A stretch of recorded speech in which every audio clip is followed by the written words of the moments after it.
Hello folks, I'm Dr. Groovy, Scott Grove of GroovyMusicLessons.com. Of course, as you could tell by the title, I'm going to be teaching you how to play the Appalachian Mountain Dulcimer today. This is strictly for beginners, and there will be plenty of lessons as the Dulcimer is just way too cool. I want you to know that I will be teaching all styles, and yes, we will be using a noter for anybody who likes to use them, and I'll be teaching it with and without the noter. I'll show you what that sounds like quickly. And I want to remind you that this here is for the dulcimers that are either 3 or 4 string, and by the 4 string, 4 tuning keys, you're going to have 2 strings doubled up here that are going to be closest to you. They're tuned identical.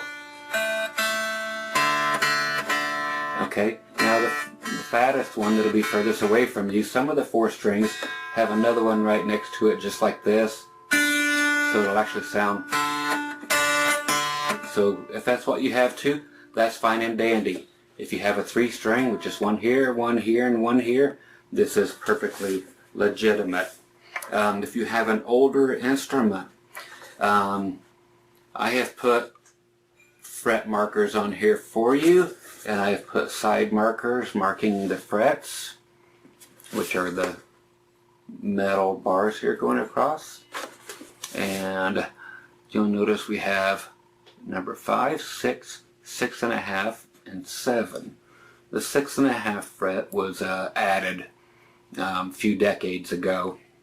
So if you don't have that 6.5, they just didn't call it 7 because 7 is known always as being here.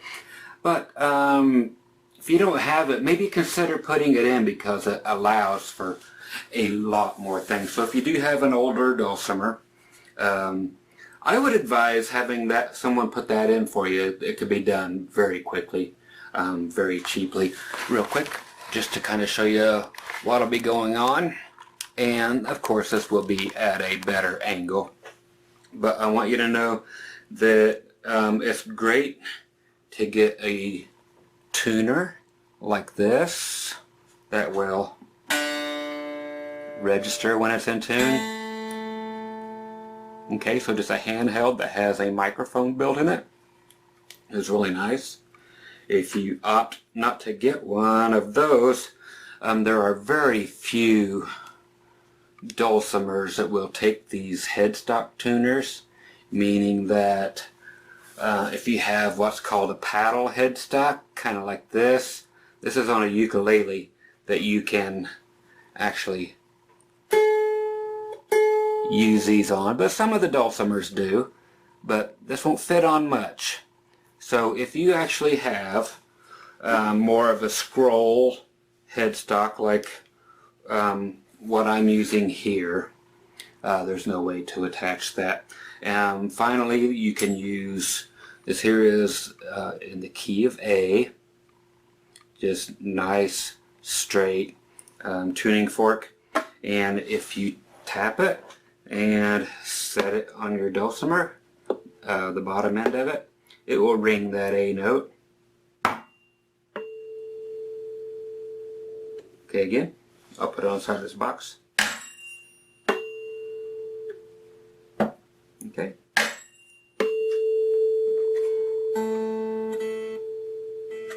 It's actually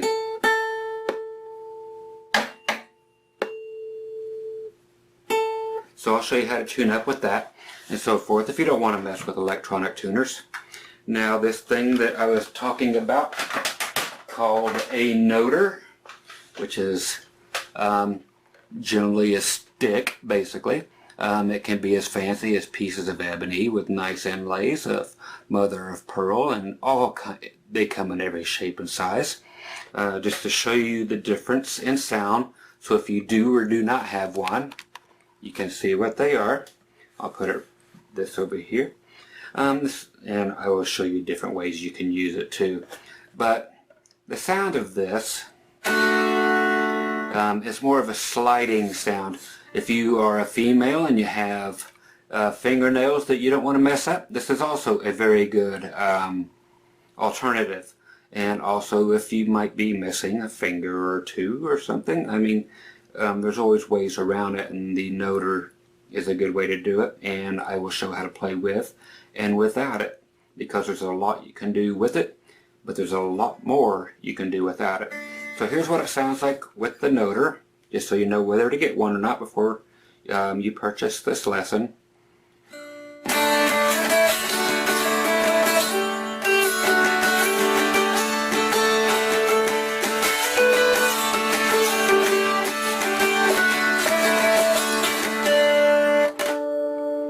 Okay, so it's kind of a different sound as to if I was just be playing it with my finger.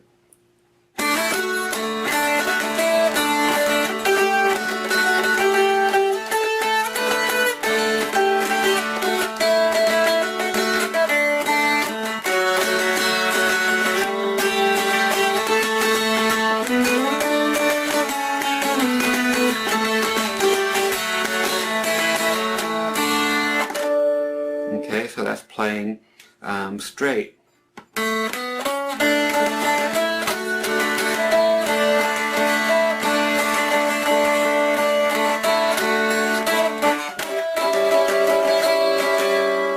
As you can see here, I'm playing actual chords and so forth. And when you purchase this lesson, I will actually give you a chord chart to download as well. And then just maybe consider, of course, you'll need a couple guitar picks, and that will do it. Okay, some thin will give you a lot airier sound than a hard one. The harder pick will give you, of course, louder sounds. Okay, and again, I have added these fret markers. Some of you may have them. I just used a hole punch with some electrical tape to put that on there for you. And again, you'll be able to see the notes or the fret numbers on the side of this throughout the entire video. This will be a 2-hour video, and like I said, there will be many other episodes. So we shall get started as soon as you grab this video. Once again, I am Scott Grove of GroovyMusicLessons.com. Hundreds of lessons out there on every instrument out there, and again, I will be paying total respect to the traditional dulcimer styles and very, very modern ones, and again, every aspect of playing it, so that everything is represented. It's not just very one-sided and way too traditional for some, and then way too wacky for others. Okay, so it'll be a nice mix. So look forward to hearing from you and seeing you on this lesson. See you soon. Bye-bye. Okay, folks, welcome aboard. Okay, so it is Appalachian Mountain Dulcimer time. Of course, we have to go through, since this is the very beginner course, I'll try to make this as painless as possible, but learning a brand new instrument, especially if you've never played any instrument before, which I'm assuming nobody has. If you have, great, you're ahead of the curve. If you do not have what are called geared tuners, you know, like they have little gears inside, these make it very easy to tune. Some are just crammed in there. They're tension tuners and made out of wood, and you try to get them in there, then they fall out and stuff. Maybe have your local music store install some modern tuners. Make this a lot easier on you. And again, like I had mentioned in the intro, you'll see the 6.5 fret. Have them install that if you have a vintage dulcimer, or just get a another dulcimer, because that note is so very crucial. And again, they place it up here again. So it happens a couple times. So it's a beautiful thing. Okay, so what we have are just 3 notes, and actually 2 of them are the same. Okay, the 2 strings that are closest to us are identically tuned if yours is set up the way mine is, where it has these 2 strings really close to you. Okay, so this way. And then the thickest string is, you know, furthest away from you. These are both D strings. What you can remember is this grouping is D, the one on the very outside closest to you is D, and the one in the middle is tuned to A, so it just spells Dad. That's just the normal regular tuning. There are lots of various different tunings later on. A lot of people like to do D, A, A. You know, it's just things you'll get into later, so as not to confuse you any further. Okay, now what we have to do is discuss just a real quick thing. Okay, of course, the parts here, we have the fretboard. That is just the board right here that these metal frets, or what they're called, are pounded down into, and pushing the strings against these, but right behind them, not on top of them, not past them, but right before them is what's going to make them sound great. I will introduce you to how to make it sound great instead of like a bunch of clunker notes. Now what is this whole thing is the body. The bigger the body, the more volume it generally projects and more bass it will project. I just have your sound holes here. Some are F-shaped, some are hearts, some are just whatever you like. Okay, the other parts down here on the bottom end, this is your bridge, and your strings just attach on these loops on the end, more than likely. Some just have little wooden pegs, and some have a little chrome decoration like that over top of them, just so it's not unsightly. And where the strings go over right here, that's called the nut. Okay, and then this here is called the head or the headstock. And these are tuners or tuning machines or whatever you like to call them. So you have the top, the bottom, the sides. People will say, oh, what's your top made out of? Is it spruce? More than likely. Honestly, it is the top that makes all the difference. The rest of the wood honestly doesn't, no matter how many people will possibly argue this. Now, I have this laid, of course, here on a table. Most people tend to play these in their laps, but still laid out flat. You'll see a lot of people on YouTube that are just out of their minds, and they play it up like this, and there's just no possible real way to play it. Okay, so the one and only true proper way to play this, and I will be adamant about this, is to be laying flat like it was intended. Okay, so we have to tune this up, which is always the hardest thing to teach someone. Okay, there's no such thing as being tone deaf. Okay, so know that right off the bat. Just getting used to it like anything else. Okay, again, I had mentioned electronic tuners. They come in so many different kinds. Here's one here that they all have microphones in them. So it's got like a needle. It will tell you, and it's got little lights on there too, tell you if the needle goes, like see here, it shows that it's an A note. And that middle one, the green light comes on. If I get it back here closer to it. Okay, now the easiest way to do this is to lay it right on there. And boy, that thing is dead on.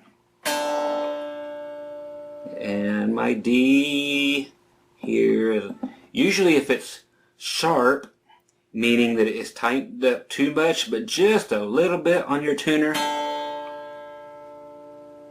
you can grab the string, pull it up just a little bit, not to break it, but it'll actually, see, it'll stretch it back out to where it'll land in place. There's one D string.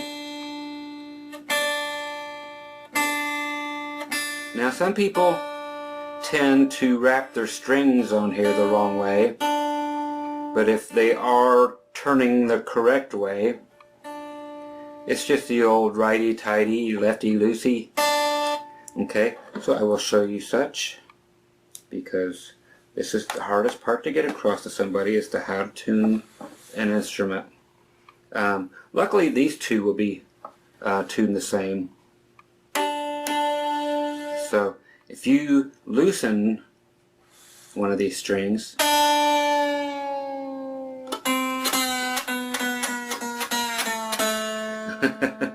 okay, if you get one of them in tune of that little pair, that D string, again, dad is how it's tuned. So these two are D, the middle one is an A, and the last one is a D.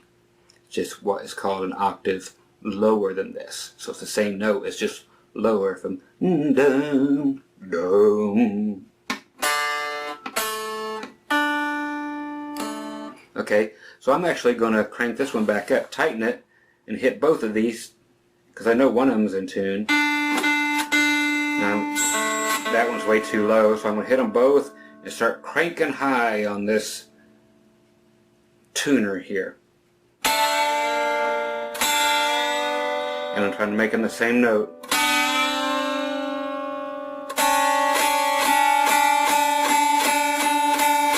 Not there yet.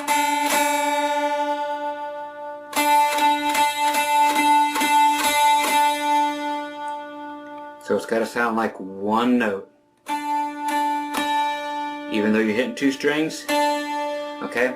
And the reason behind that is over the general passage of time, while you're sitting here playing, one of those or both of those will just naturally go out of tune just a little bit, but that's what makes it sound really nice. Because then they're slightly apart from each other, which makes it like this. I'll bend it something. I'll do it a little more to make it.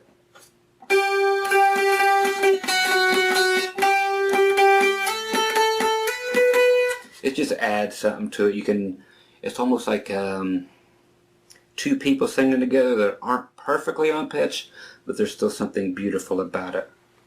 Okay, so the best thing you could do is just sit there and practice with the tuner, and remember that the tuners go in alphabetical order. So the notes on there will go A, and then they'll show a B, and a C, and a D, E, F, G, which are your last ones. You only have two notes to choose from, so if you're tuning something up and it's the A string, okay, remember G is going to come before the A, and then there's going to be what's called a G sharp, and then an A. So when the A shows up, don't think you're there. You have to show up an A and keep tightening it till it gets right in the middle or your green lights come on. So it's just a matter of getting used to, and just keep practicing tuning, and listen to what I have them tuned to and try to match them. Never go too far with them. Now you'll break them. So these are the two closest to me. There's the middle one, the A, and then the last D. Now I'm going to show you something interesting about this. Is on the 3rd fret right here. You can probably see that on the side. Now, real quick, I have to show you how to play these. Okay, you don't want to get in between the frets, like, you know, here's one. You don't want to play right in the middle. You want to use usually the very tip of your finger and kind of arch it like that, so that it's like a train tunnel, so the other strings can pass freely underneath them. But you don't want them way back here or something. You want to go towards this side, towards the bottom of the instrument, and right before you get to the fret, not on top of, not past, but right before you start climbing that hill, you know, about that far is close enough, and right about there, and you only have to push enough to make the sound. If your strings are real far off the neck, you can get somebody to fix that for you. It will just be a matter of filing down this little piece of bridge or filing down the nut. You can have someone do that with a little roto zip or a little piece of sandpaper. Get that done for you. Okay, so again, you only have to push down hard enough to make the note sound nice and clear. If you're back too far, that's no good. So you can see where it becomes clear. And it's nice and clear when you get it right by that fret. If you get it on top, sounds like somebody's plunking the top of an old tin can. Okay, now these pick things. The best way to hold them, some people like to hold them with 2 fingers and a thumb and just the pointy end sticking out, which is generally what I will do. And you got to hold on to it tight enough that it just doesn't go anywhere. Okay? And then again, find a couple light ones and some other ones and see what sounds you like. That was kind of a heavy one. That one's more light and really, really bendy and is breathy sounding. Whimsical maybe. Real quick, I had also mentioned the tuning fork if you want to. It could be either a D or an A, just depending on which string you would like to tune.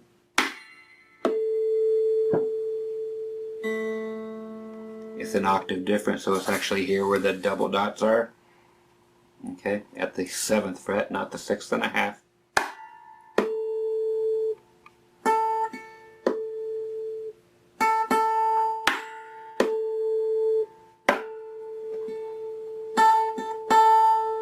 So you can just match it up. Okay, so if you don't want to buy batteries and stuff for your tuners and stuff, you can just do that and try to listen to it, tune it up. Righty-tighty, lefty-loosey. If you tighten it up, the pitch is going to go up. If you loosen it, it's going to go down. So getting used to a tuner is just something that can be done very easily, and you can learn a lot about it right on YouTube.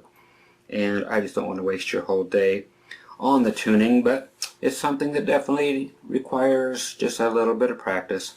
Okay, now that we have a pick, I was going to show you right here at the 3rd fret on the A string. That's the middle string. If you were to pluck it, and then like the ones towards you, they should be the same.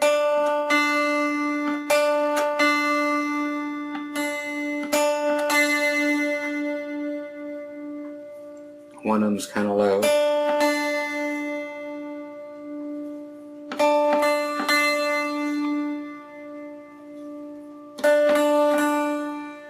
And then the opposite way too, because these are D strings closest to you. So you can just play those and this one.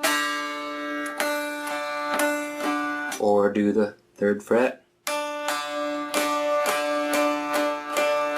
instead of. So now we got 4 D notes going. So a lot of people do that and just get one string in tune and then tune the other ones to it. Okay, so that's just something that gets you going.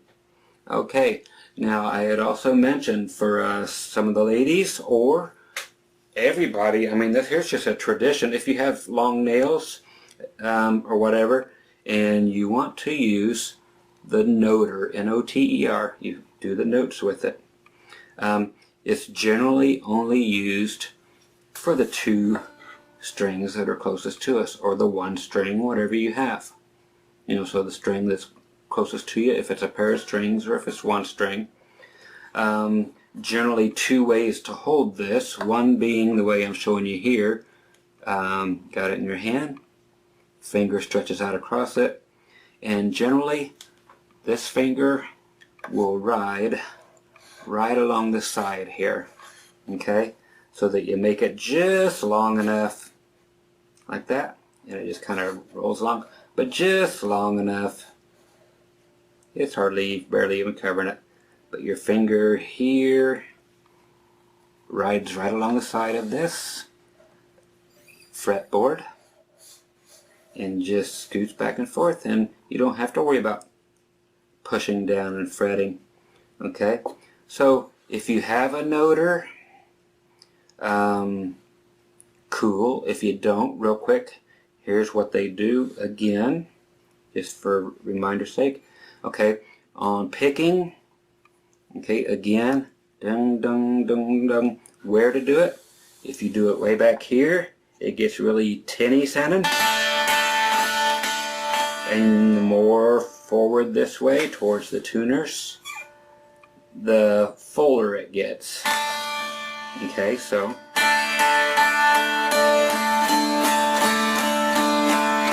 you'll notice there's a place cut out on this one,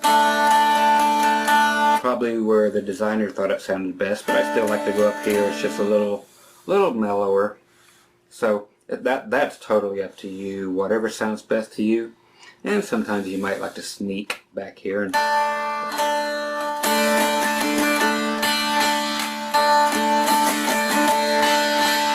just for some ambience. Okay, with the noter, if you push down on the top of it, okay, like this. Okay, we're going to fret number 1. Okay, we're going to take it off, we're going to strum out. Okay, right now I'm just going to do out so we can work on our fret work. So strum out all the strings. Just get used to strumming outward and hitting all of them. You don't have to do it hard. As hard as you want to, because we want to be using some technique later, which is, softer, louder. Okay, so it's called dynamics. Okay, now what we do here is we're going to add this at the first fret, and again, it's just like your finger, it needs to be right behind it. Now you're usually not going to ever take it off of here. You're just going to move it around to where you need it to go. And luckily where they have left frets off, because normally there would be a fret here, fret here, fret here, fret here, then all of a sudden they've got this nice grouping of frets here where you can get all kinds of notes. These were done intentionally like this so that you basically couldn't mess up. But that's why they added the one extra note, the extra half fret here, is because there's a note in here that really needs to be had, or you can't play a lot of songs, so they finally caved in. Okay, so if we add the noter only on the one strings, the D string by it in front of us, or 2 of them, whichever you have, again, and just push down.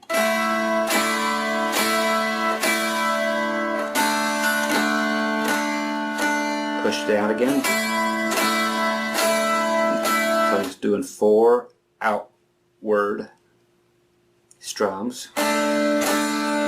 First fret, so 4 on each one, off, back on for 4, back off, 4 more, back off. Okay, now we're going to move this. We don't want to take it off yet, we want to actually slide it. Okay, but we have to slide it quickly up to the 2nd fret. Okay, we got quite a bit of distance to travel, but then the next one's really close. Okay, so I want to go 4, then put this on the 1st fret, 4, just push down as hard as you have to not kill your strings or put dents in your noter, and then we're going to go 4 on the 2nd fret. So 4, open. Open means we have nothing on the instrument other than our pick. Okay, that means just everything is just going to the nut, nothing interferes. That's what open means.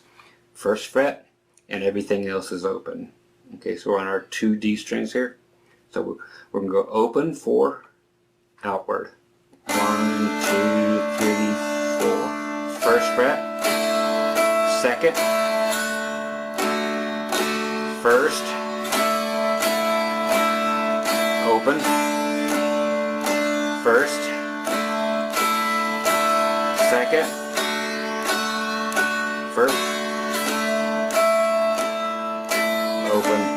Okay, so you can hear it without me talking. Listen how the slide works. And we'll get off this noter thing very shortly, because a lot of people don't use it, but I want you to have all the advantages and know all of the trade ways to play this. Now listen when it slides.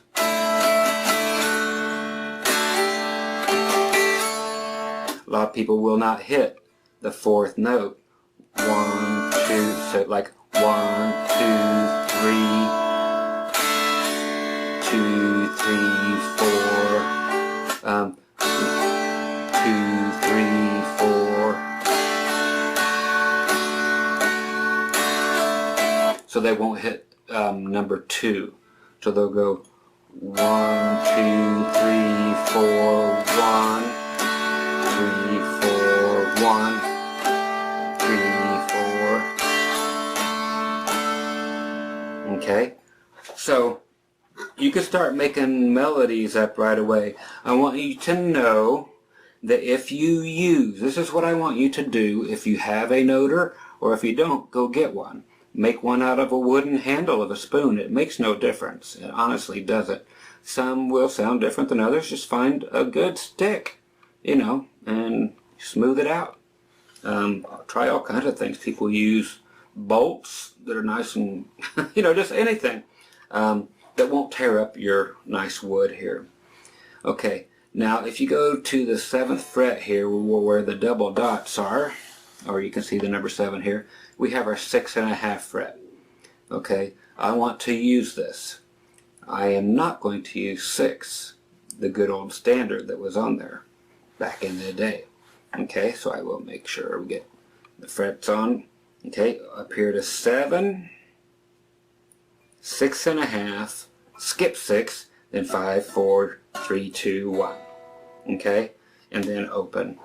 I want you to, if you have the fretter or the noter or not, so whether you want to use your fingers or not, I want you to do Joy to the World, and it's very easy. As long as you don't hit that 6th fret, you can sound this out. This is why this 6.5 fret has become so popular. It's very easy to make melodies. Okay, so I'm going to go again, every fret down, and then I'm just going to skip this fret altogether, the 6th. So I'm going to start right up here at the 7th.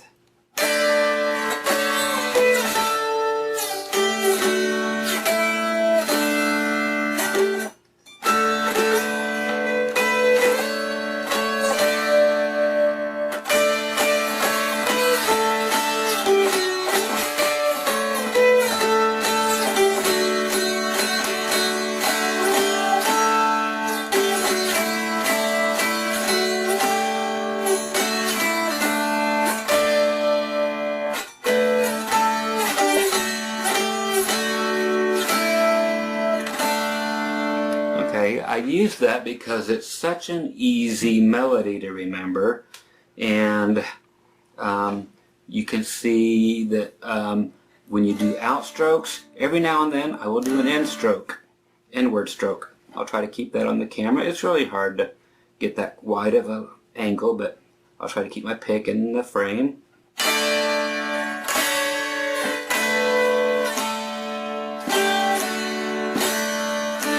So it's pretty much the whole way.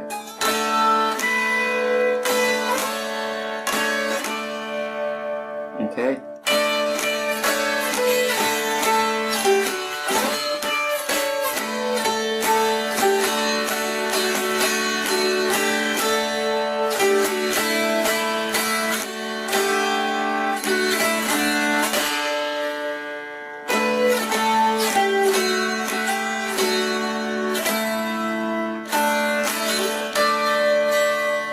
Okay, So that's one of those that you can just really sound out. I will throw the fret numbers at you, which is 7, 6.5, 5, 4, 3, 2, 1, 0. So it literally is every fret except for 6. Okay, so 7, 6.5, 5, 4, 3, 2, 1, 0. We're open. O for open.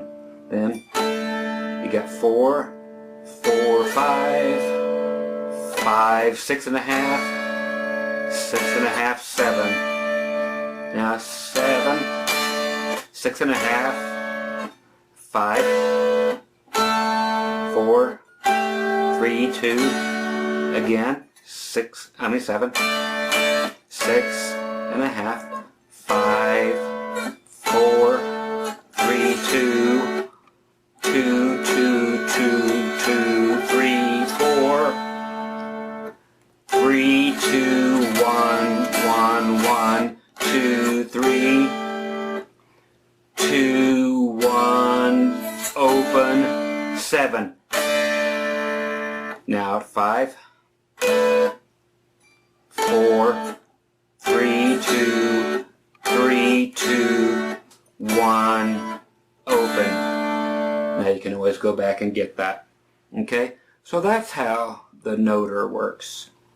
Okay?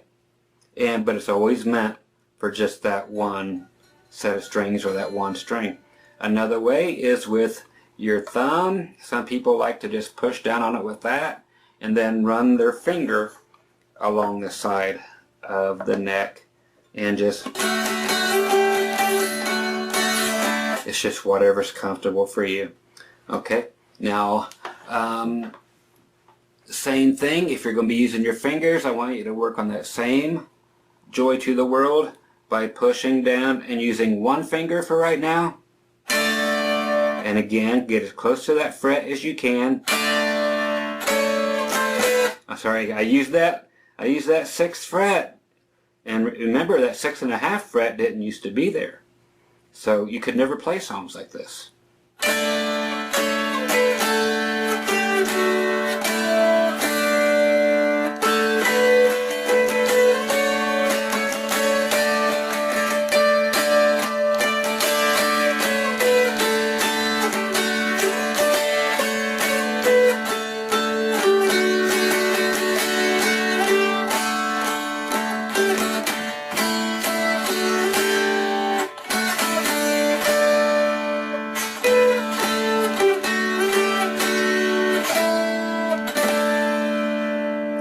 I know it seems like a lot right off the bat, but that's what's great about going back and having such a familiar song to work on, is you can sound this out so easily, and that you know, do not use number 6.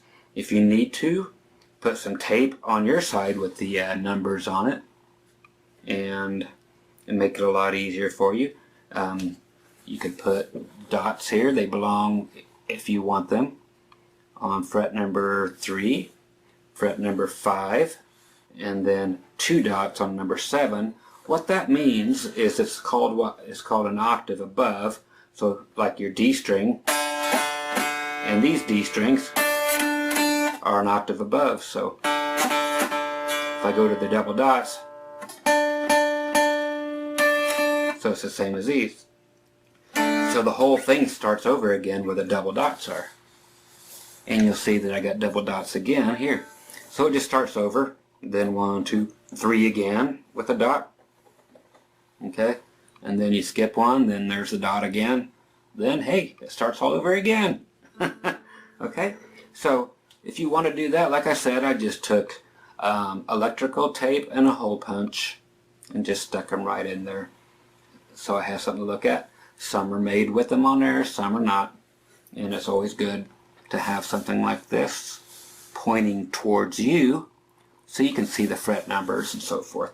Okay, so I'm going to take a break, and you're going to take the time to simply try to absorb this, learn to work with your tuner, And whether you're using a noter, I will not be using it for the rest of this lesson. Okay? But just so you know how to use it and what it's for.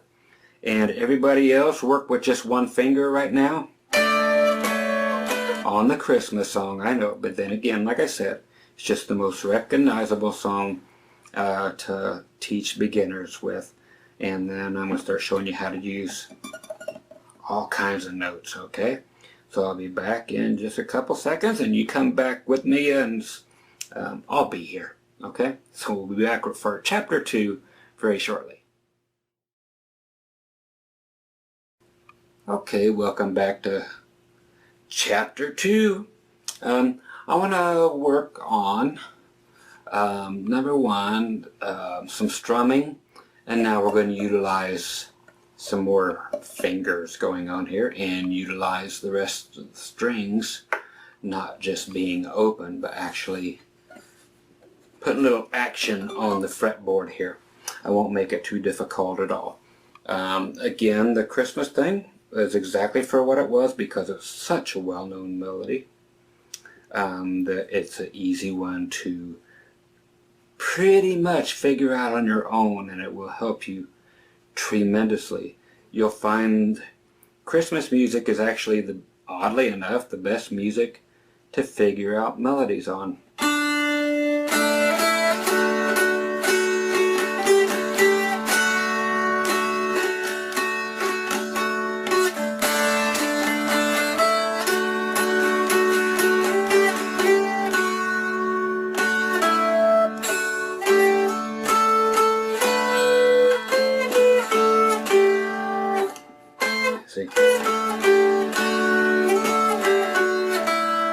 You know, that kind of thing.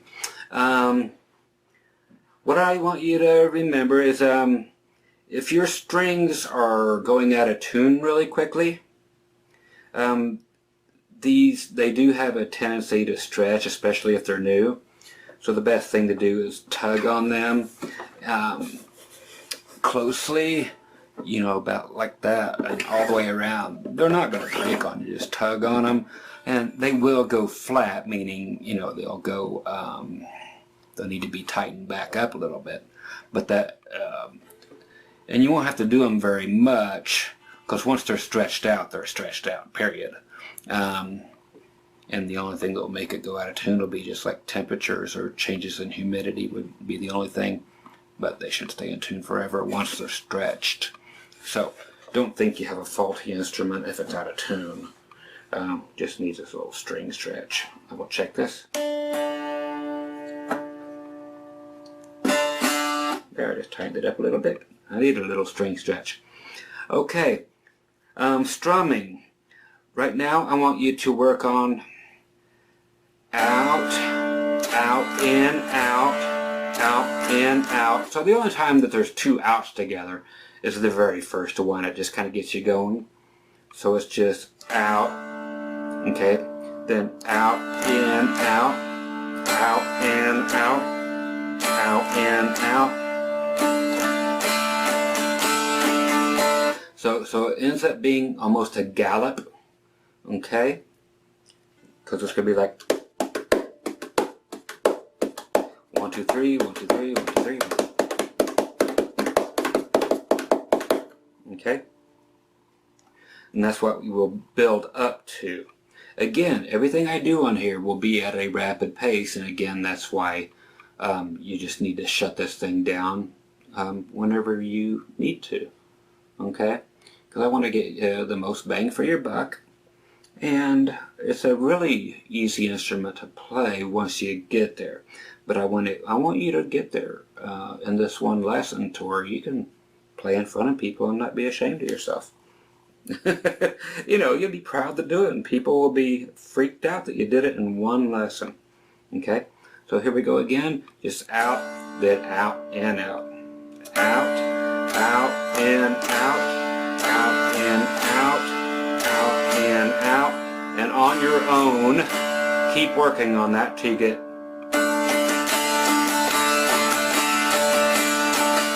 out, in, out, out, in, out, out, in, out. And that will give you pick control. and your wrist control. And try not to slice your fingers like a cheese grater on these strings. Okay, so that'll be something for you to work on. Now, what we have, remember, we're tuned. I know these don't mean anything to you right now, and they don't have to mean anything to you right now. Okay, the way it's tuned. These notes, these D's, these A's, and what all that is. It's not really important at this point, okay, to know that that's an E, and that's a F sharp, and that's a, you know, it's like it doesn't matter, and that's a G, and that's an A, and that's a B, and that's a C, and a C sharp, and back to D again. You can find that on the little thing you can download that I've sent you that tells you all the different little chords you can play and what strings are what and blah blah blah. That stuff is found anywhere, and that's homework for you, because it does need to be learned, but fun first. If it's not fun, you're not doing it right. Okay, now first of all, here on the D strings that are closest to you, I want you to do this. Here is what is known as a hammer-on. Okay, it's where you have, okay, I'm going to have you use your middle finger and your index finger. So your middle finger on 1. When I say 1, I mean fret number 1. When I say 2, fret number 2. Okay, but when you hit it once, okay, I only hit it one time.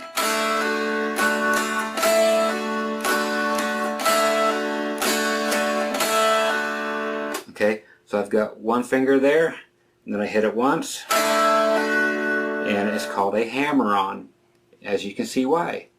It's like just putting a hammer on it. Okay?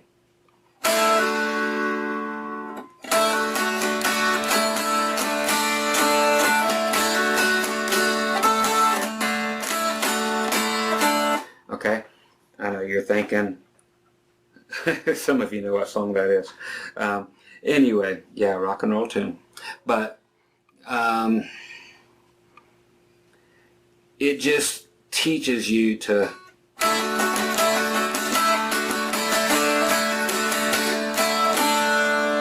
okay, so work around with those 3 frets, meaning open, first, second.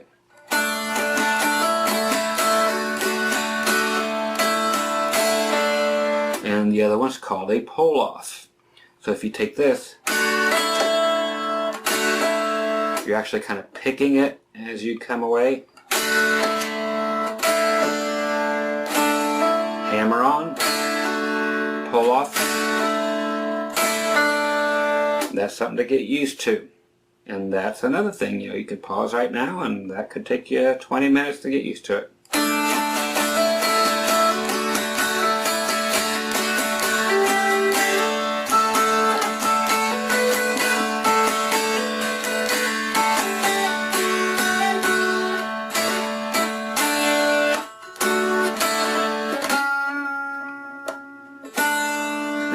Yep, going to include some other stuff. Okay, so that's something to work on. Okay, mainly in, you can go wherever you want to go, but come up with a melody, something like that.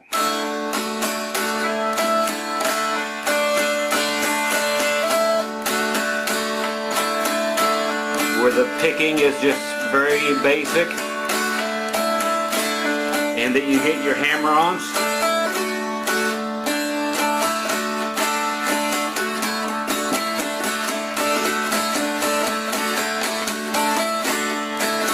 Okay, just different ways, just to try to get your picking stronger and your strumming fluent, because we don't want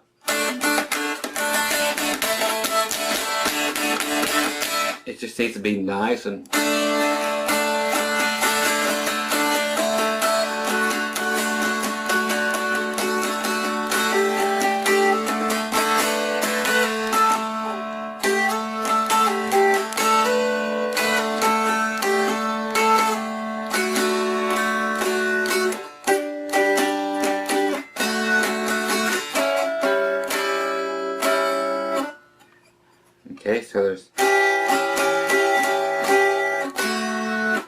nice chords to be had here later on in the second episode called Beyond the Basics.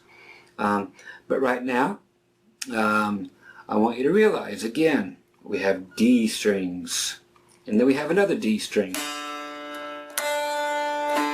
Okay, now we can do these at the same time, but we have to build another railroad tunnel bridge thing so that A string can still play all the time open. So if we use our brains and use like 2 fingers like this and build a bridge around it, or use whatever fingers work for you, hear how much fuller that just got. Okay, so you can use that when you really want to strengthen things up. So if you're playing it light and airy,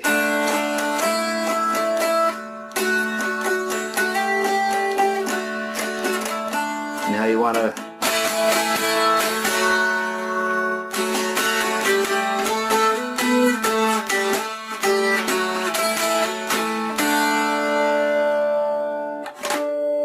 you're like, that ain't mountain music. It will be eventually, trust me.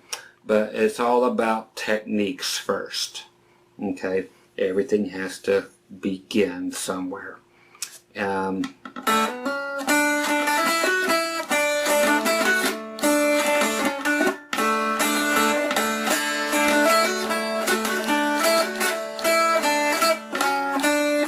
So we'll get, actual tunes on the next one, but right now, again, we just have to get control of the instrument, how to tune it, and like I said, just get familiar with the thing. That's the hardest thing in the world, is just to get familiar with something brand spanking new. You'll notice that it is awesome sounding on frets 1 and 2. 3 is it's called a passing tone. Okay, it's just one of those off notes that with a tuned like this, that it's just not pretty by itself like that. There's actually a Bryan Adams song, Heart of the Matter is what it's called. If you go 2 2 1 2 1 3 2, so 2 2 1 2 1 3.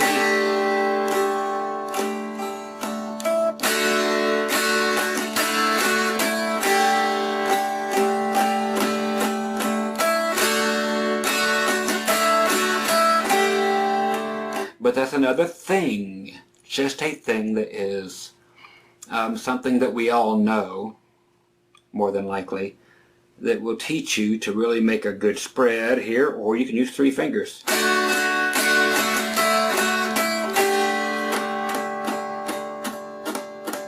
But you can work on that low outside D.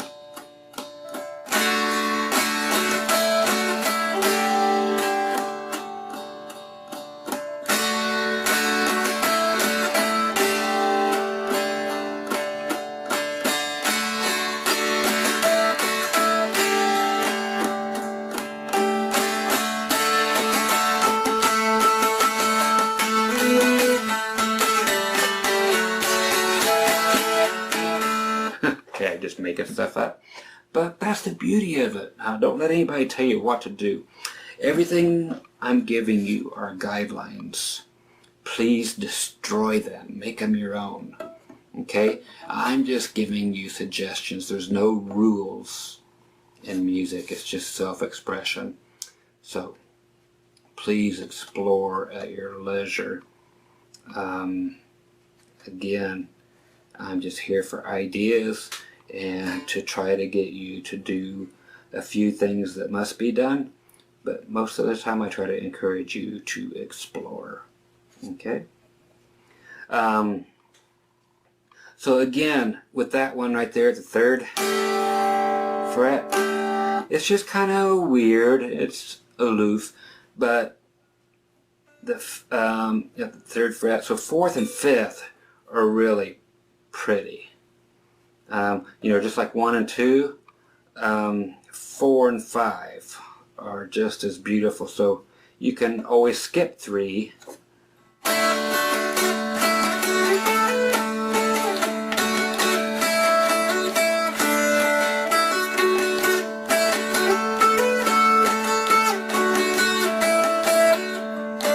Now you'll start hearing your actual mountain melodies coming in by skipping 3. Okay, now if you go to the old time stuff, and it's going to sound odd now, okay, that the 6th, not the 6.5, but the 6th, if you play it, it sounds very odd. If some of you out there that only have that fret and you don't have 6.5, you haven't been able to participate in the Christmas music because you don't have that fret. Okay, I'm going to go 1 to 2, 4 to 5, and right to 6.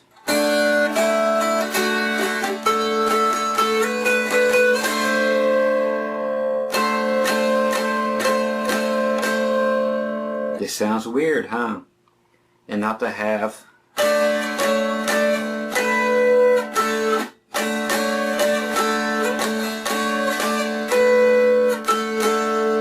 okay, it just sounds weird.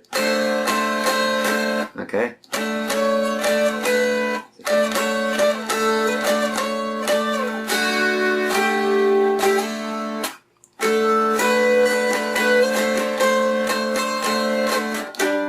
Okay. Now what that actually is, just to let you know, and why they put it there. That is actually known as a 7th. We will get into that later in one of the other lessons. I'm sure you'll stick with me. I hope you enjoy my teaching enough to stick with me through, you know, further courses. But, okay, this is actually just a D chord. Okay, now what happens in a lot of, I'd say probably 80% of all music and 95% of all of your traditional mountain music, pardon the expression, will be 2 or 3 chords, if not just 1, with the melody, just because of the way these are tuned. But you know, with the old traditional ones where you do not have the 6.5 fret, you're going to end up with D, and then when you hit that 6th fret, that's getting ready to take you to your next chord. Okay, a chord is a group of 2 to 3 notes put together. Okay, so what happens is the 3 chords that you can use that are in the key of D. Almost everybody's going to play everything in the key of D, especially right off the bat because you don't know about other things that are coming up yet. So you're going to use D, then G, the chord G, which the easiest way to get, which is what I want to teach you first, is the easiest way to get, is just to simply put one finger across the 3rd fret, all the way across. And then you go to A, which is just up 1 more fret. Now I'm going to show you a rock and roll song. You're like, dude, I didn't sign up for all this. But it's the easiest way to learn this. I'm a very unorthodox teacher, but I get you there quicker than anybody can. Okay, so trust me. I've done this so long. Real quick, if you think of like Louie, Louie.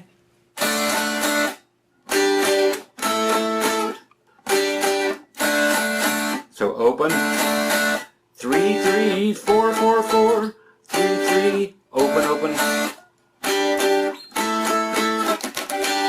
Now get your pick going.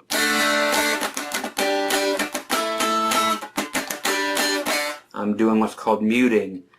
I'm letting up off the notes going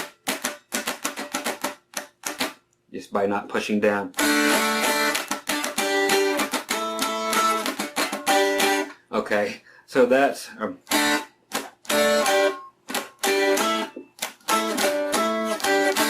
Summer 11 had me a blast. Summer 11, it happened so fast. Okay, we're going to do some Grease. Again, you're like, what does that have to do with anything? Again, the 6th fret, when the 6.5 didn't exist, you have what is called a 7th chord.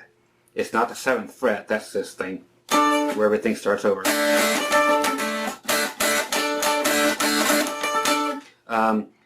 You play D, and right before you switch to go to the next chord, here at the 3rd fret, you go.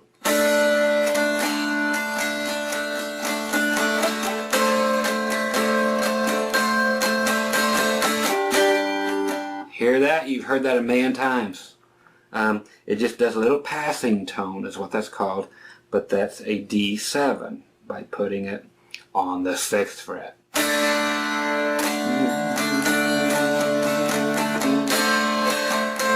Right before you go to the next one.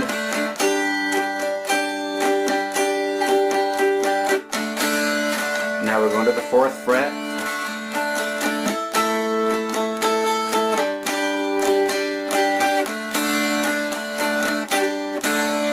Okay, so that's 3 different chords to any song you basically want to do. If you want to do old time rock and roll, or if you want to do just your most traditional mountain songs. But the thing is, you need some flair. Okay, so when you're in D, you have these hammer-ons and pull-offs and stuff I showed you.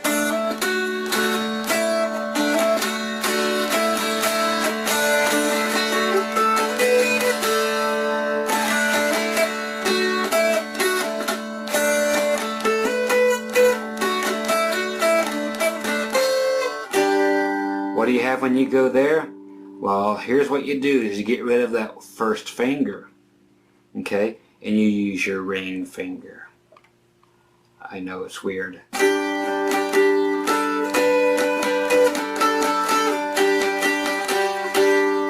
See what happens? You have these other two to work just like this is acting like the nut now. So it's just like the nut up here, and then you've got that long fret, fret number 1 again, fret number 2, fret number 3. Okay, just like before, so you get to play all the stuff with your other fingers.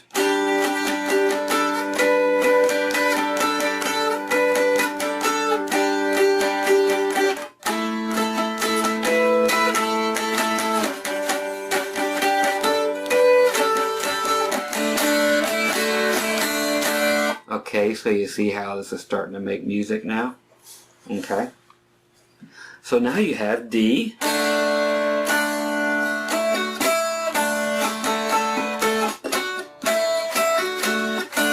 And you'll notice you'll get more towards your mountain traditional sounds without the 3rd fret. It definitely needs to be there for a lot of things. But you'll notice if you leave it out, you will hear more of your traditional melodies. It's just the way it is. The 2 really long sections, so 1 and 2, 4 and 5.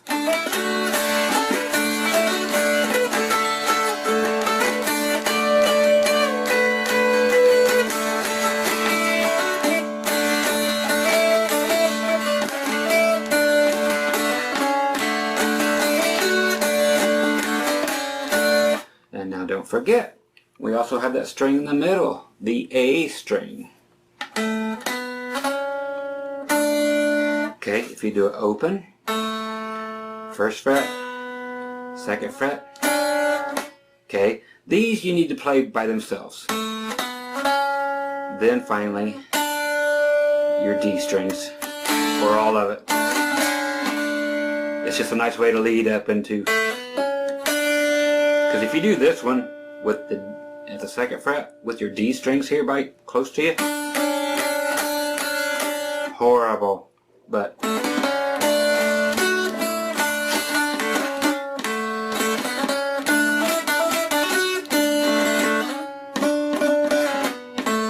Okay, because we know it's the 3rd fret, it's a D. Just like all the others, like we did in the first chapter.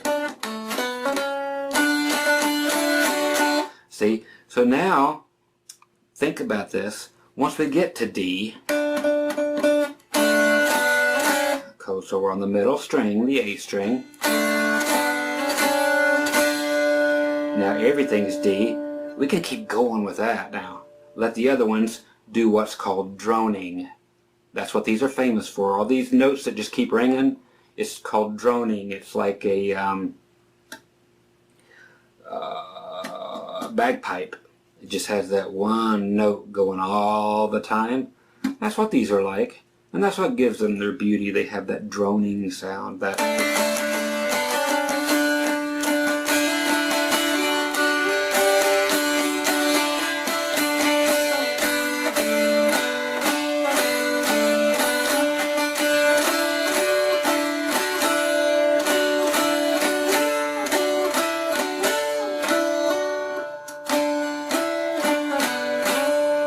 Okay, if you guys know that song, I'd like to teach the world to sing in perfect harmony, like the Bible, and to keep it company. Yeah, old song from the 60s, 70s. But it lets you get the A string incorporated into something. Okay? And I'm going to show you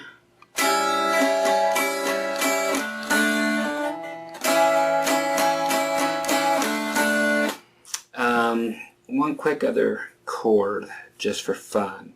Okay, before we get to the next chapter. We had D, then we had A. Now there's a cool way to play. I'm sorry, that was G. Now here's A. But if you can play 1st fret, then the other D 1st fret, so they're just the same thing, but then 2nd fret on the A. So it's like a triangle. That's another way to do your A chord. Or you can make an A7, which is really cool. 1st fret on the D's, 2nd fret on the A, 3rd fret.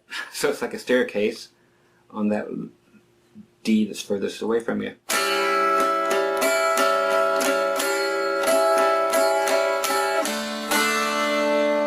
So you've got like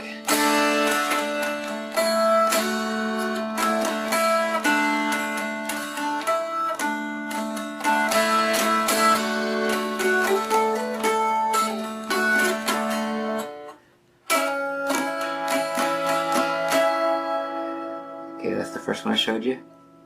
Then there's that 7th to the A.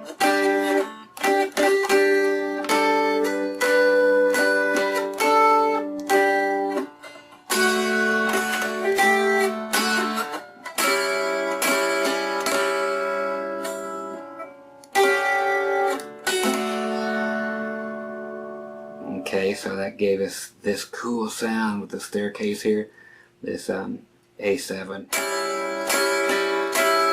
Then use the 3rd fret. I know it's kind of, got to leave off that D there. Then that there, along with your whole, is still a D chord. It just adds the note. It just sounds cool.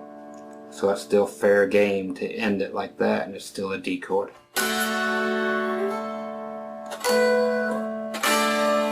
And don't forget to go up to the double dots, 7th fret, and explore everything exactly the same as we were doing before. Okay? And you can use your noter, again, for you people using those, and it just starts all over again. Okay? So everything you were doing before.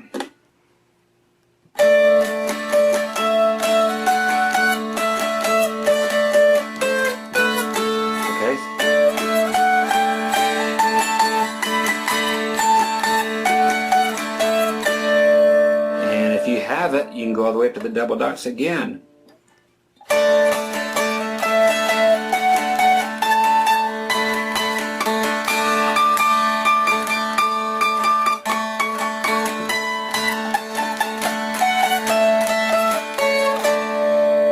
that's a nice place to have that 6.5 fret again.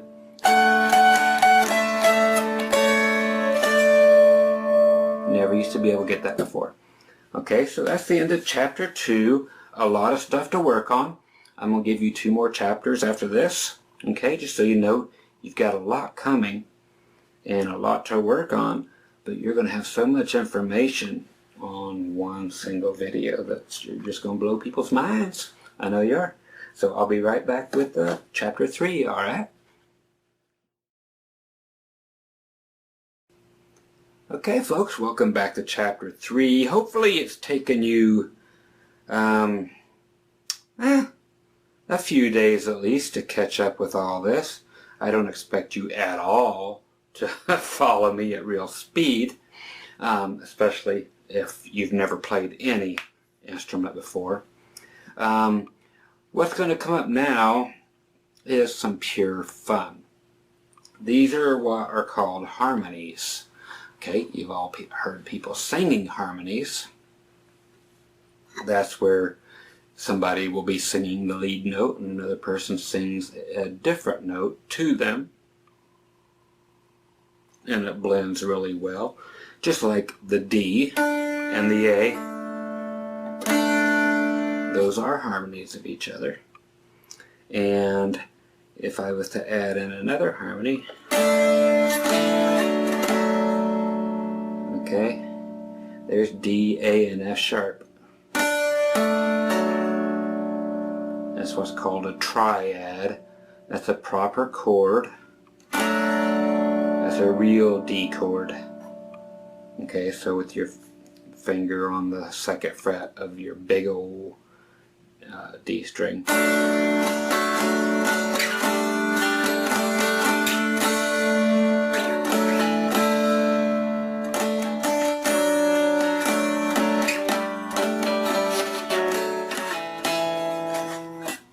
Some eagles here. What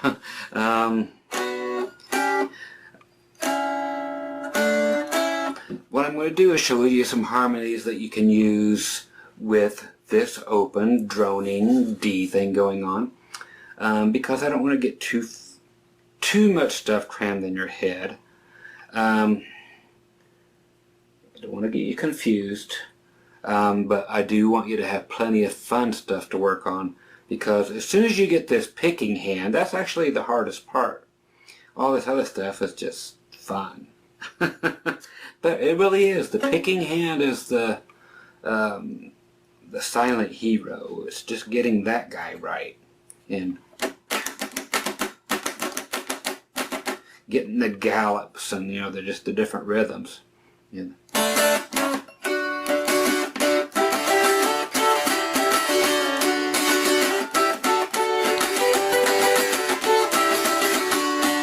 you're like, what's that? That's what I'm getting ready to show you. Okay, so these are harmonies. Okay, I've got this kind of at an angle for a reason. I'm pointing, you know, the tuners a little bit away from me. But, put it this way. You can see my middle finger's on the 1st fret, on the D, 2nd fret, on the A string. Okay, so you play the whole thing open, and then put those 2 on. So you're just doing 1 fret, then the next fret up on your A. Okay, see how that's going? And that's the way it's going to go, all the way up. Okay, they're always going to remain 1 fret apart. So one's going to be one behind, and one's going to be on the next fret. It just happens to be that these are laid out and tuned correctly, and the right frets are missing to where the harmonies happen pretty much all the way around. So you got this. Now 1 and 2, meaning 1st fret and 2nd fret. It's 2 and 3. 3 and 4. Here comes 4 and 5. Now check out 5 and 6.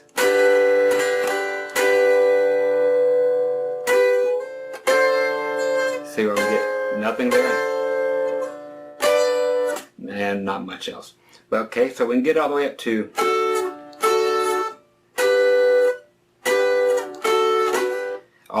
the 6th fret, 5 and 6. Then we could start again by getting up to the 7 and then starting all over again.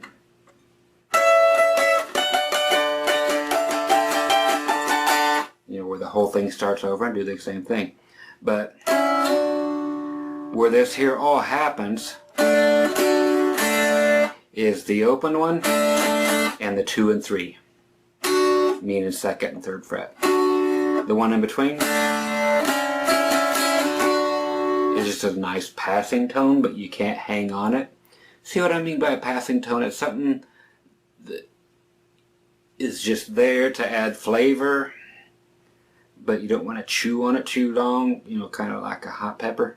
It's nice to have flavor, but then you want to hurry up and get back and you pour some milk down your throat, cool that off for a little bit so you get to the someplace safe. So you got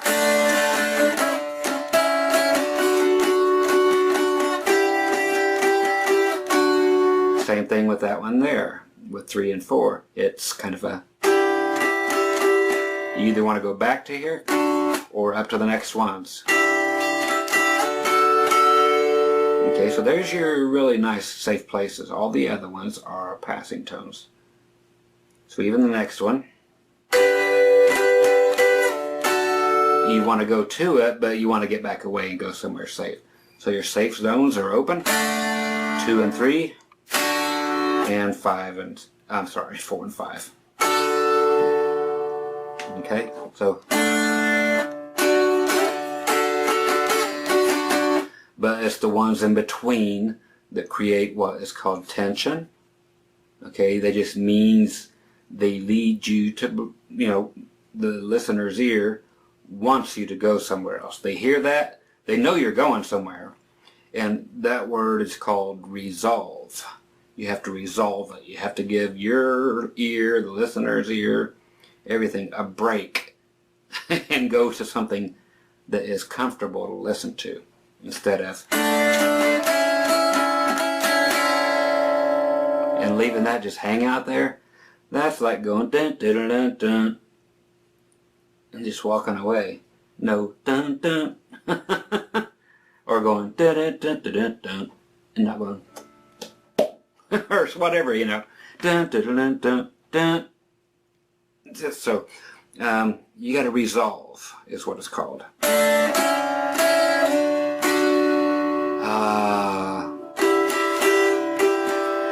Tension, tension, tension, hallelujah. So you got to resolve at one of them 3 places. Again, open, 2 and 3, or 4 and 5. Okay? So those are harmonies with each other. And if you really want to make these things big and thick and not have that droning D, it takes some thinking. Okay? Because that would entail you doing whatever you're doing on this set of D strings, you have to do on the other D string. Okay? See what I'm saying? So you'd have to go.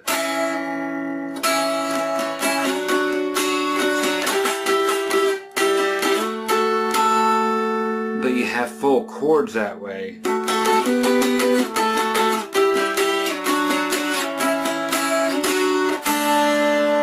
So that's something to really consider when you're trying to, you know, fill in space and make it not so drony, which is, you know, what they're famous for, but just to give it a break.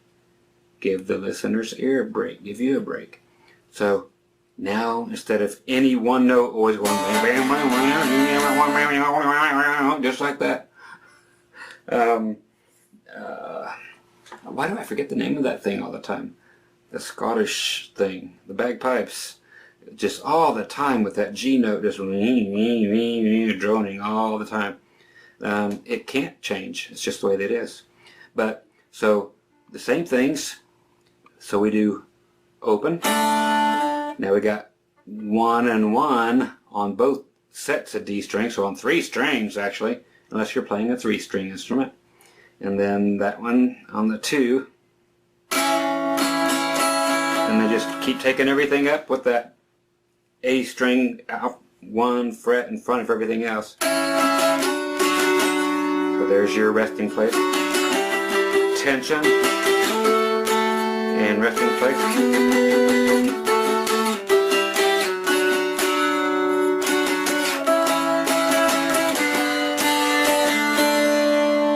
Okay. It's just something really cool to add.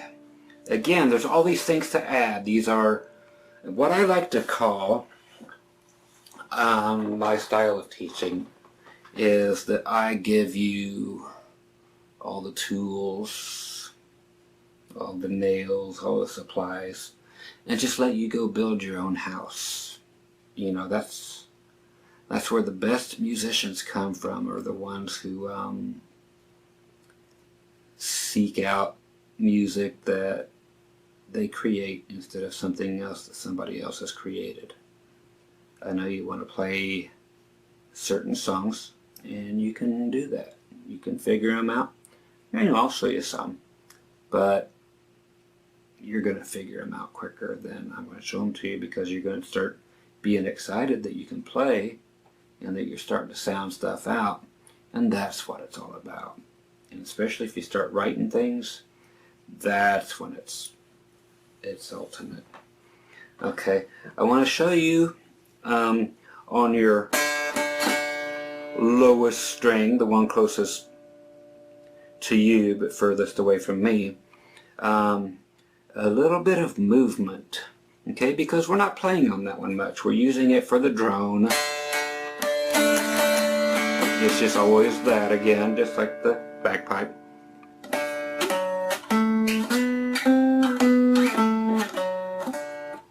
You're like, no way. Yeah, way. If you have, it's just another tool. Okay? It's just there to just whip out on somebody and freak them out. And I got a couple more freak outs for you. That nobody plays on these things. But again, these are just things that are going to be able to make you different and make you able to achieve the things you hear in your head that nobody else has ever thought of. Okay? Again, music is a very personal thing, and if you have no way to capture, you know, the things that you hear in your head, then it's frustrating. So you might as well have all the tools, all the choices, all the answers first, instead of just trying to figure out how to get those, because nobody else honestly knows how to do them. That's what I like to do. I'm like the guy that likes to reveal the magic tricks.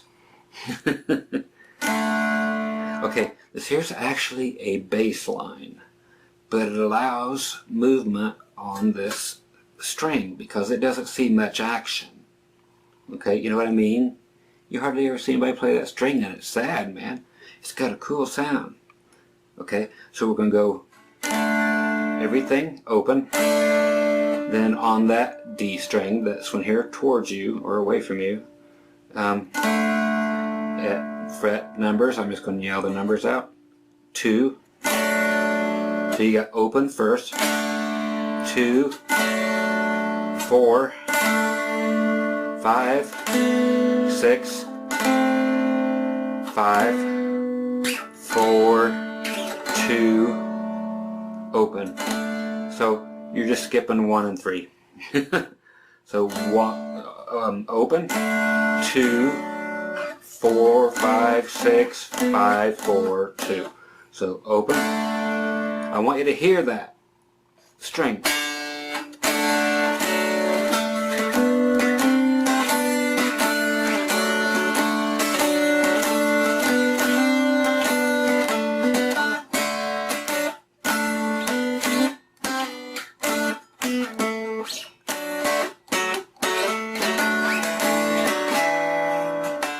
I went down to the 1. See, you don't hear that on a dulcimer. I went all the way up to the 7th.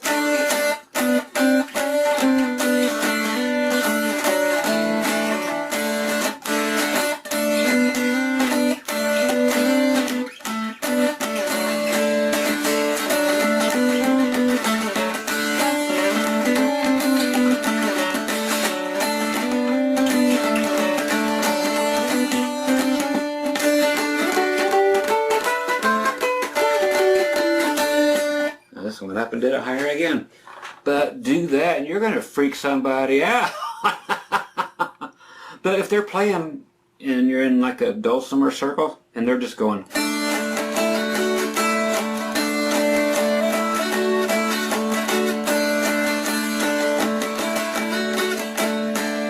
now you freak them out coming like this.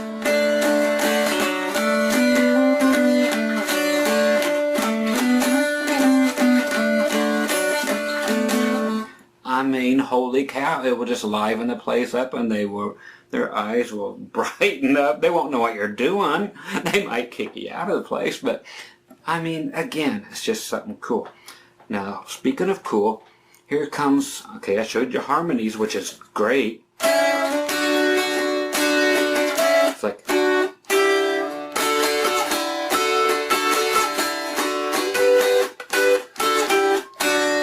yeah, that's Margaritaville. You're like, what'd you do? It's what we did before. I figured you'd probably figure it out, but 5 and 4.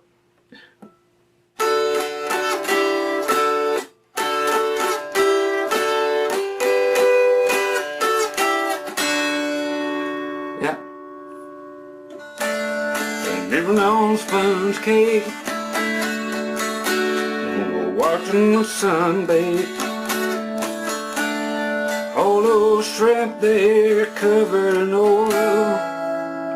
Okay, remember I showed you how to play this A chord? It looks like a triangle. 1, 1, and 2. Strumming my 4th string on my front porch swing. I smell those shrimp there beginning to boil. Wasted away again in Margaritaville, searching for my lost shaker of salt. Some people claim that there's a woman to blame, and I know it's my own damn fault. See, with those 3 chords I already taught you. Who plays these songs on the dulcimer? Okay, so the easy stuff, you know, the traditional stuff, that's later. This is fun. Okay? Okay, harmonics. You're going to be running that back a million times. I know you are. There's just so much to learn on such a cool little instrument that nobody knows. I love unlocking people's minds. Now here's one that people don't know. Guitar players usually know this one. Harmonics. Okay, where the double dots are, the 7th fret, whether you have the dots or not, 7th fret. Do not play behind it, do not play past it, play on top of it, but do not push at all. Try 1 or 2 strings, but you just touch it and make a chime. Get your fingers off there, but you just touch right above it. You don't push down at all. You just touch your finger to it.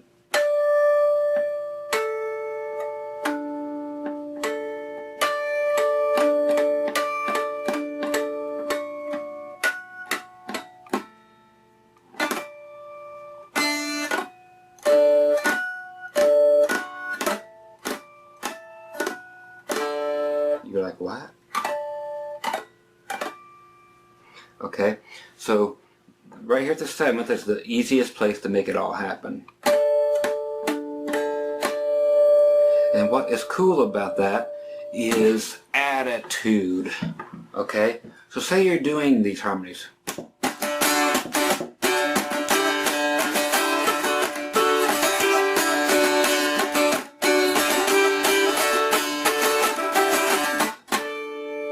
Okay?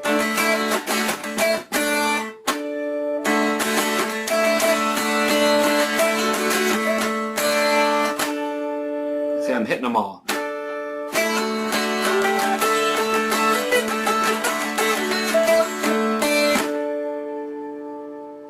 Okay? See what I'm saying? It's just try that. Just hit them all. Just put it on there. Right there on 4 also. And also on 3. Okay, try 7. That's what fret number. Then 4.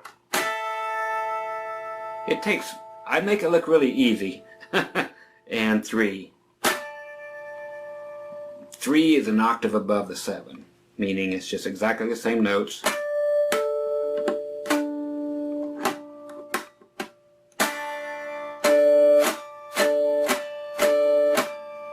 But those are a lot harder. 7th fret is the easiest. And up here at the other double dots, if you've applied them to it.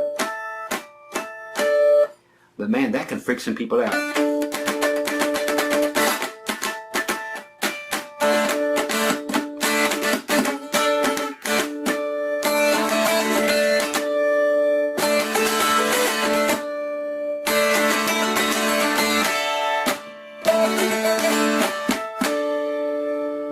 See what I mean?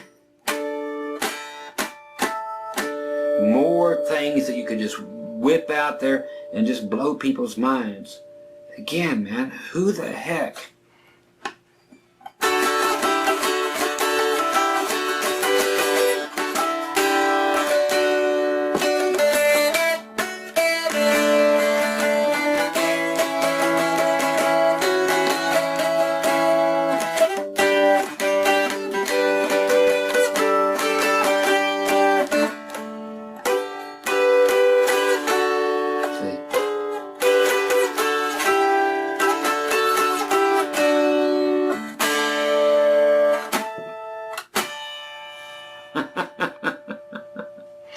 That is just good stuff.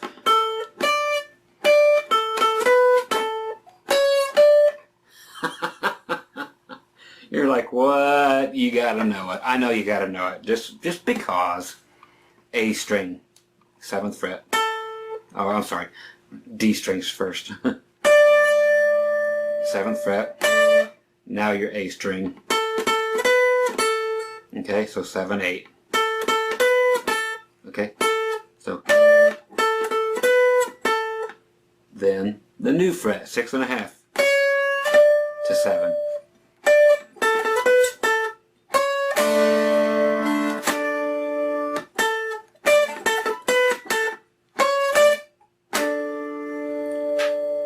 Give us some attitude. Ain't that great?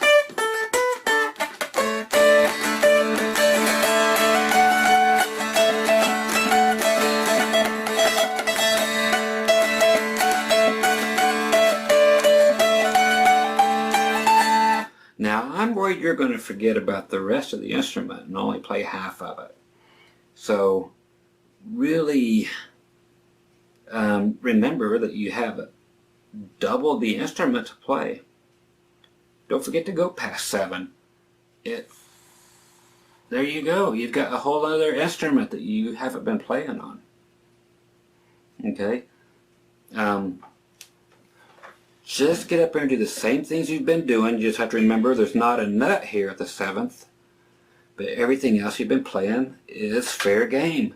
Again.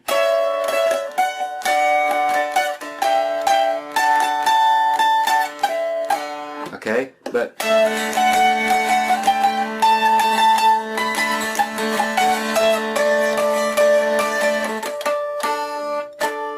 okay, so everything applies. even that. But it all applies.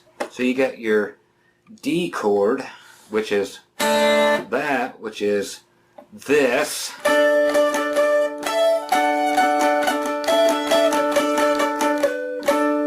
Or you can leave it open.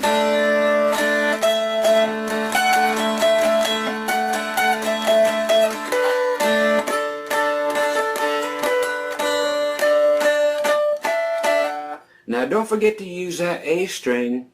Keep trying to make melodies on it, because remember, as soon as you get to that first dot there, everything's a D, so you got, but skip that second fret, you know, which is second down here too, because you got, okay, but then from there,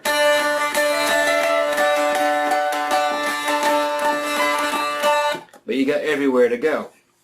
Okay, so real quick before I wrap up this one, we still got another chapter. Don't worry about it. Okay, so don't forget this low D string.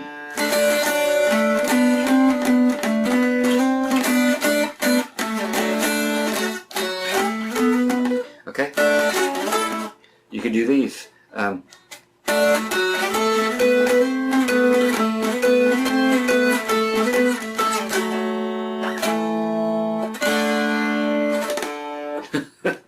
But it sounds great, I think.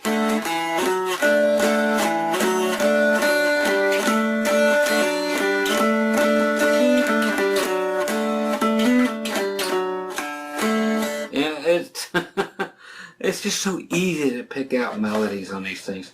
But don't forget to use, my whole point is, don't forget to use that low boy, the thick string, as a melody line too. Because everything gets too tinkle, tinkle, tinkle, tinkle, tinkle-y sounding. Everything sounds like a mandolin, which is fine. That's, you know, the general sound of the dulcimer that, you know, drives people to it.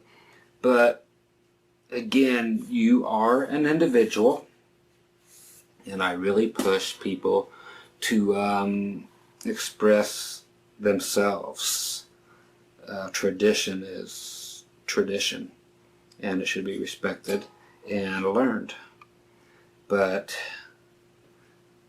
some of you has to shine through, or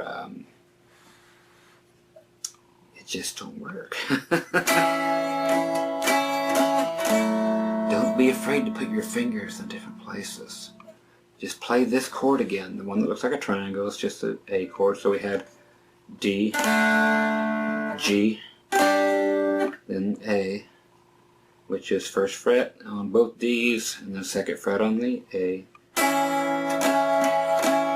Now I'm going to take it off the A string, put it on the second fret on that low D.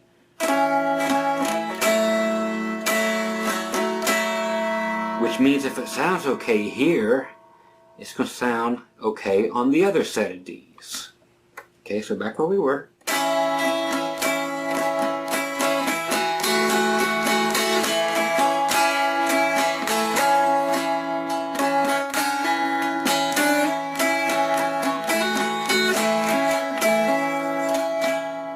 See, it's just kind of pretty. Just if you find a great place, move one finger one way or the other and look for something. You could just move one finger over there.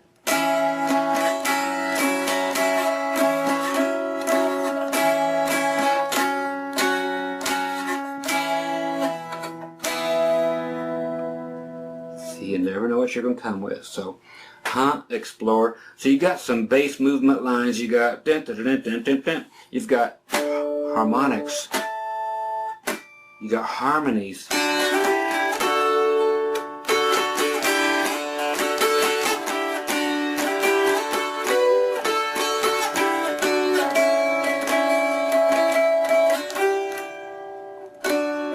You got Margaritaville. You got all this fun stuff to work with. So play with it. That's why it's called playing music and not working music. Okay? So coming up for the final chapter right after this. Okay, welcome back to the last round. This will be about a 20-minute one. I want you guys to keep remembering that low string. Remember a little bit ago we did the harmonies, doing our Jimmy Buffett extravaganza to explain them.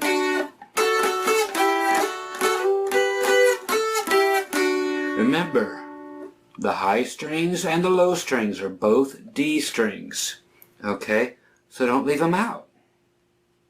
Okay? We're doing this. It's the same thing as this. It's just lower. Okay? So same thing applies.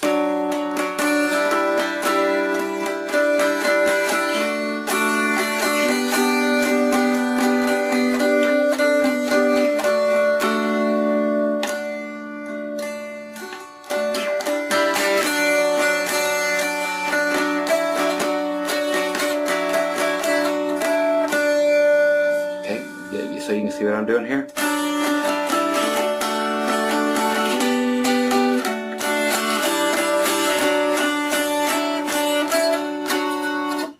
Any finger you can grab. See, I've got that guy tucked under there. I want to use this so I can bring it up. Okay, so remember to use your harmonies here too. Whatever you do here, you can invert it and still do the same thing. You're just playing the other string. Okay, so it's the same thing. Just gives you a better palette to work with, you know, more paints. Gives you some, just different colors. It's fun to hear that bottom end moving around. You know, instead of, again, I know that's what it's all about, but that can make you the different, the next big star on this thing.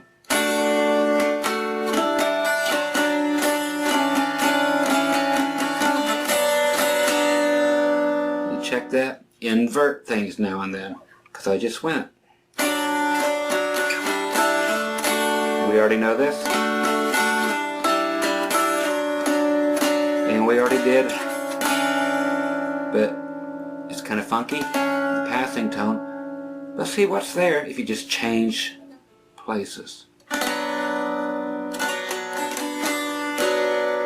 Very contemporary sounding, but something you don't hear on here. That kind of stuff is cool. I mean, just listen to that. So go from somewhere.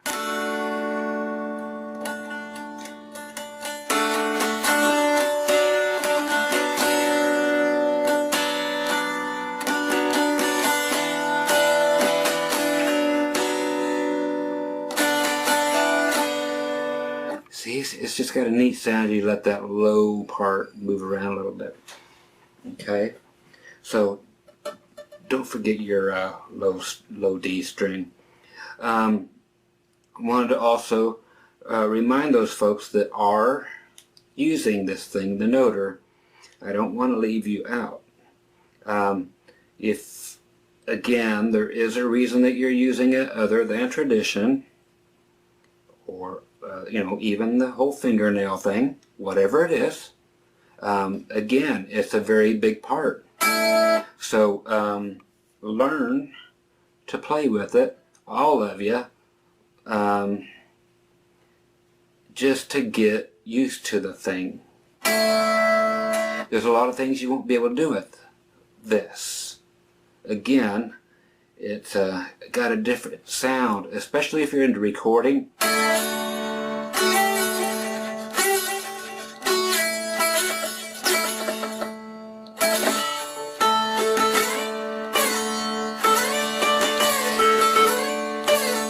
You can't get that without this.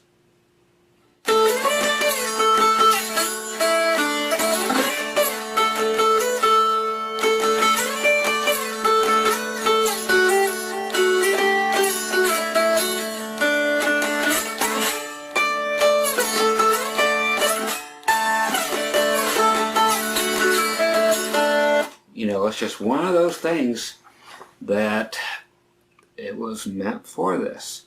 So work with it, but use what I've given you to help, build that house. Another thing we need to learn, this is usually first, but hey, I like to do the fun stuff first. We have to learn a major scale. Okay? I know. Scales, scales, scales. You've heard about them. If you've never played an instrument before, you have learned about scales. I know scales belong on fish. Okay, so let's do the D scale, which is going to be your low D. Open. 1, 2, 3 on that string. This here's that do, re, mi stuff, yes. Okay, so open, 1, 2, 3. Now your A string, open, 1, 2. Now your next two strings, if yours are like this, just open. So you have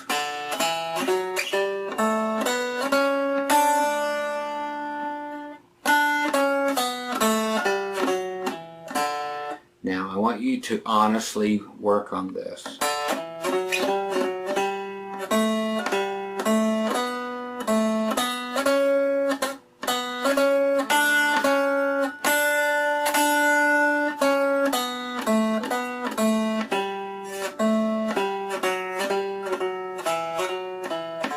Backward and forward, okay?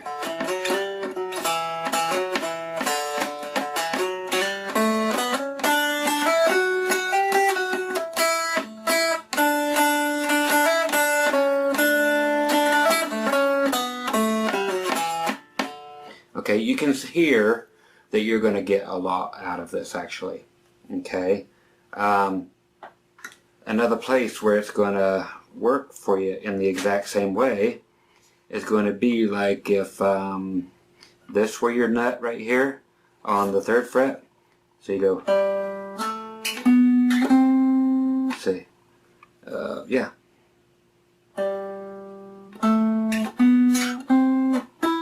Oh. That's my bad. Okay, should call me a teacher. Okay, so here at 3 would be like if it was open. Then 1, 2, 3, 4, 5, 6, 8. Okay.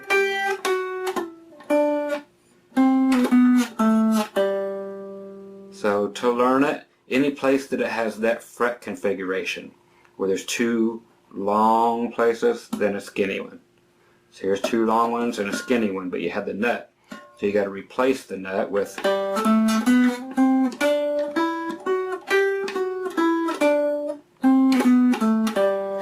because it's going to come in handy if you're just doing your typical strumming, and that really is the hardest part, is the strumming, and there's no way to other than to just sit around and do stuff like that. Just, muting your strings is what that is, just putting your hand on it. Not so much that it does that.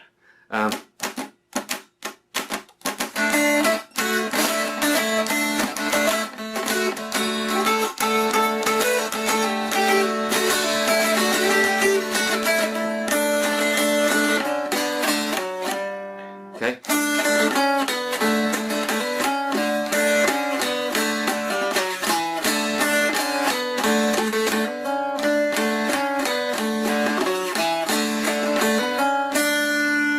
Okay, so now you're starting to hear your mountain stuff.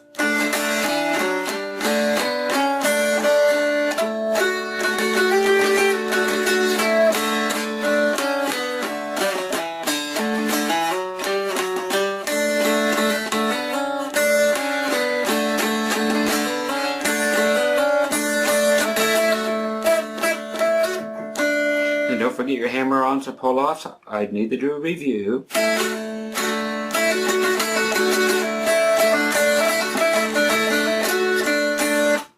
And don't forget, not everything has to be right next to each other.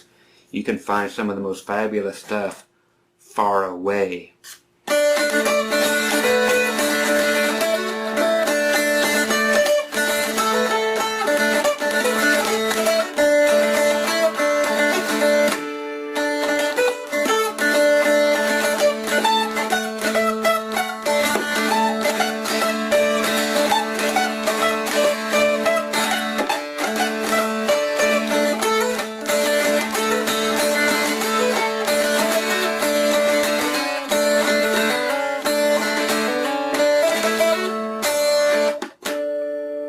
Okay, so I mean, there's just so much hidden stuff here that people haven't ever discovered. Okay, and I want you to discover it. I know this is a lot for just a beginner lesson, but I do love to get carried away, and I do love to just, like I said, give you the world in one lesson. My mission in teaching is to give you no reason to come back and see me again.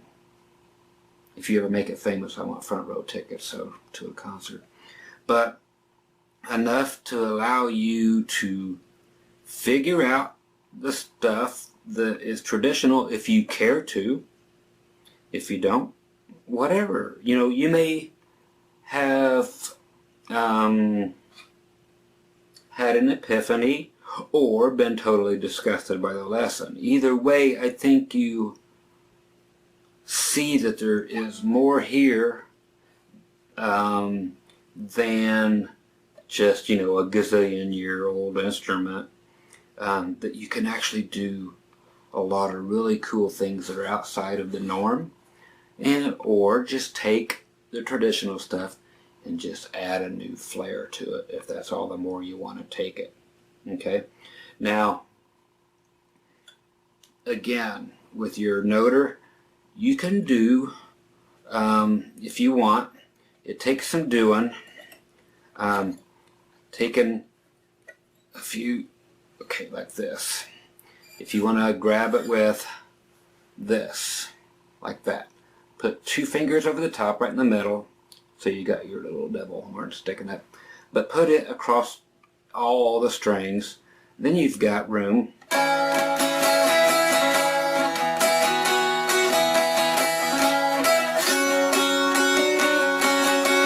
so you see you can actually move it around.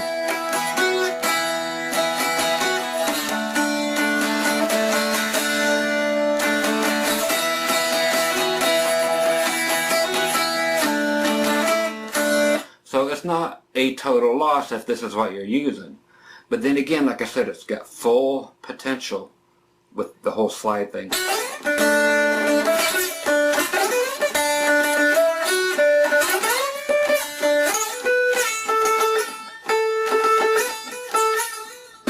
Okay, so find out what works for you, what doesn't. Okay, you could almost use it for a slide. I bet I could.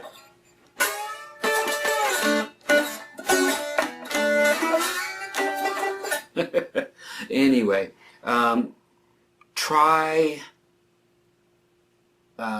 your scale.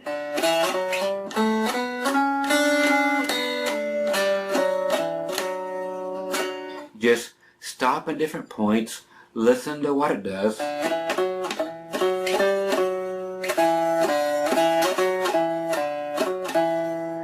In the jungle, the mighty jungle, the lion sleeps tonight. You'll find all kinds of cool stuff in there. But when we first started with the Christmas music,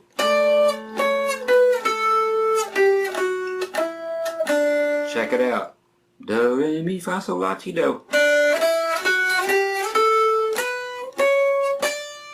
It's the same thing. I'm just showing you how to do it all in one place.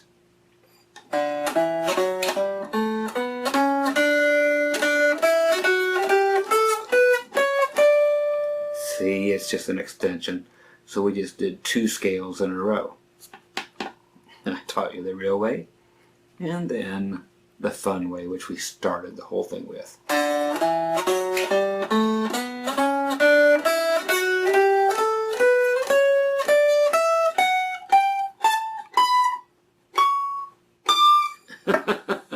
Okay, there you go.